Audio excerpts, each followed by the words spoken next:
Hello, I'm going to explain how to work with LilySpeech's advanced options. Click the button to open up the text file. Now the file starts out with a warning to be very careful editing this file because this file is read in by LilySpeech, and if it's improperly formatted it won't properly read the settings and you could break LilySpeech. So just be very careful. So first off, we have the number of spaces after punctuation. If you would like to have more than one space, just change the 1 to a 2. And you'll see that it's been saved, and on your next dictation, this is a sentence, period. This is another sentence, period. There will be 2 spaces there, 1, 2. So that's pretty straightforward. I will put that back for myself. And then tooltips. On this window, you'll notice as I hover over those options, there's little explainer tips, which are called tooltips. And if you would like, you can turn those off by switching it from a 1 to a 0. Be careful that you don't eliminate spaces like this, or like that, or like that, or like that would be bad too, or like that. You really want to retain the formatting as it was, just changing the options. And then dictation mode hotkeys. So by default, the hotkeys for lowercase mode, which are active only when dictating. To turn on lowercase mode, you press the F1 key on your keyboard at the top, or F2, or F3, or F4 for different dictation modes. You can customize that, and this is the format you would put those in. So if you wanted to do, say, Control 1, 2, 3, 4, you would go Control +1. Again, making sure you have the space before and after.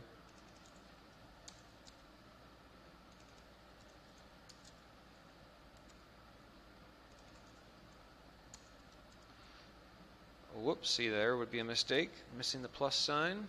Double check your work. Save.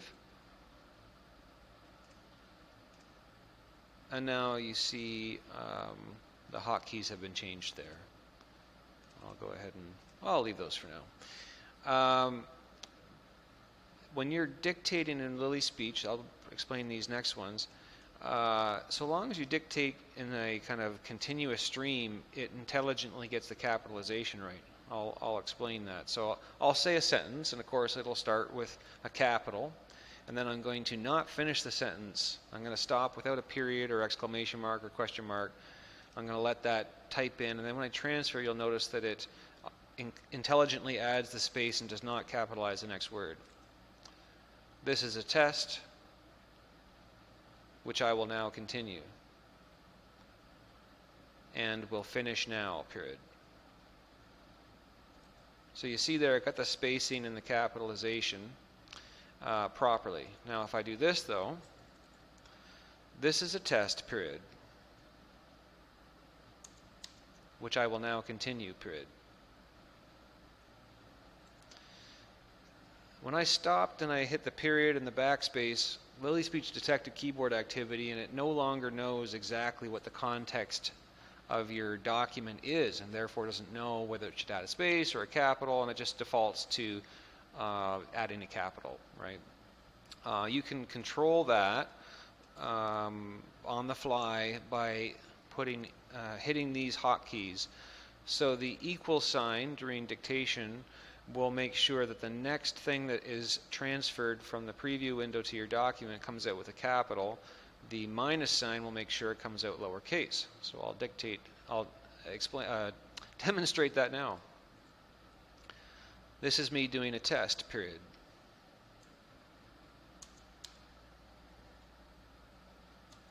Which I will now continue, period. So in between there, after I had backspaced out my period, I hit the minus key, which forced LilySpeech to make the next transfer start with lowercase. So you can change those as well to anything you like. And then remembering dictation modes. By default, if I enable a dictation mode, This is the title case mode for a subject line. You'll notice that the title case mode was turned off when I turned off dictation, because for most people you forget you did that and then you want to dictate next time and you forgot that it was on and you wind up having to kind of stop what you're doing and turn it off. But if you wanted to remember that, you can switch that from a 0 to a 1. And then below we have a timeout setting. If you're having sort of trouble with it not recognizing text properly or being laggy or problematic, you might try increasing that setting to a value such as 5, and it just it affects the way that LilySpeech interacts with the engine that's doing the speech to text conversion. Key delay affects if you're using the text send method of type. And right now there's a small delay between each key, which you'll kind of see on a longer sentence. This is me doing a test using the type method. I will make this a longer sentence so you can see what I'm talking about, period. So you saw it type out there. Now if we switch that to a 0, it basically makes it have no delay.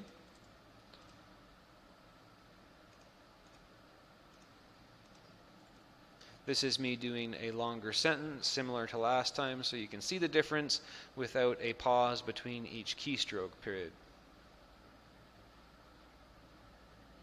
And you can see that looked almost instantaneous. If I was to do something really long, you would notice that it still is typing. Now obviously that's great not to have delay, but you may get certain weird behavior where certain keys are missed in certain applications, so it just depends what you're doing. By default, LilySpeech does not censor out swear words. If you would like it to, you can switch that to a 1. And then last but not least, there's a setting here. I already talked briefly about the fact that there's type and paste send methods. The paste send method is generally preferable. It's basically instantaneous. There are certain situations and applications where that might be a problem, and you can force LilySpeech to switch to the type method based on the title of the window you're dictating into. And as an example, any kind of remote desktop control software, the paste method is not going to work properly, because LilySpeech sets your clipboard to be the text to be transferred and then pastes. But if you're on your local computer and you set your clipboard to the text to be paste, and then you initiate a paste on the remote computer, you're going to paste what's on the remote computer's clipboard. And that will not work right. And maybe that's Greek to some of you, but basically if you are having trouble in certain applications and you want to use the paste method, but you're having trouble with the paste mode, you can put in, like for instance, if for whatever reason, say Microsoft Excel was giving you issues, you could put Excel in here, and even though this is set to paste, every time you dictate into Excel, it's going to use the type method. And so that's how that works. And again, just another warning to really respect the formatting here. And if you're totally lost and you seem to have broken something, there is a template on our website you can use to replace the entire contents of this file, and you should be good to go at that point. Thank you.